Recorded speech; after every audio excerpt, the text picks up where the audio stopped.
Bonjour, je suis Florence de Gavre. Je suis enseignante à la faculté ouverte de politique économique et sociale. J'enseigne les matières économiques et je suis aussi enseignante dans le master de spécialisation en études de genre où j'enseigne le genre. Merci. Et de quoi parle votre chapitre? Alors notre chapitre, c'est un chapitre écrit à deux, parle du théâtre théorique.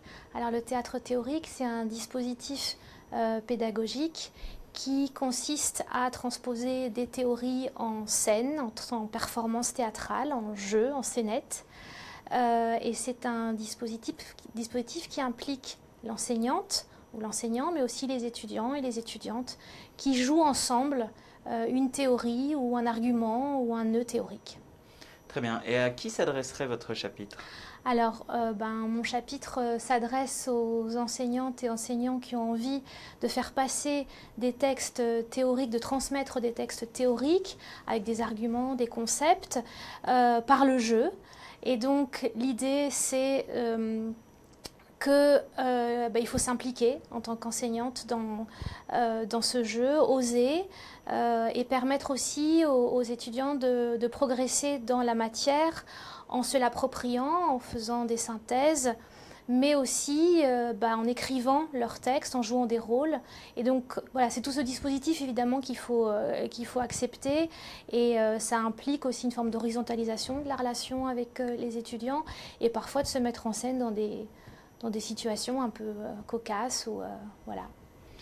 Très bien. Vous y avez déjà un peu répondu, mais selon vous, comment activer l'étudiant d'un point de vue pédagogique? Mais justement, le théâtre théorique propose le jeu comme méthode d'activation. C'est quand même une motivation très forte pour les étudiants de faire jouer la comédie et d'être sur scène. Et donc l'activation, c'est-à-dire faire le travail qu'il faut faire pour un cours, mais via le jeu, je pense que c'est une façon d'activer les étudiants qui est assez efficace. Et par ailleurs, ils apprennent aussi d'autres choses par le théâtre. Hein. Parler, déclamer, aller rechercher des arguments. Et aussi, ils apprennent à entrer dans des controverses collaboratives. Parce que l'idée du théâtre théorique n'est pas de s'opposer, mais bien de construire ensemble une scène où des arguments s'articulent.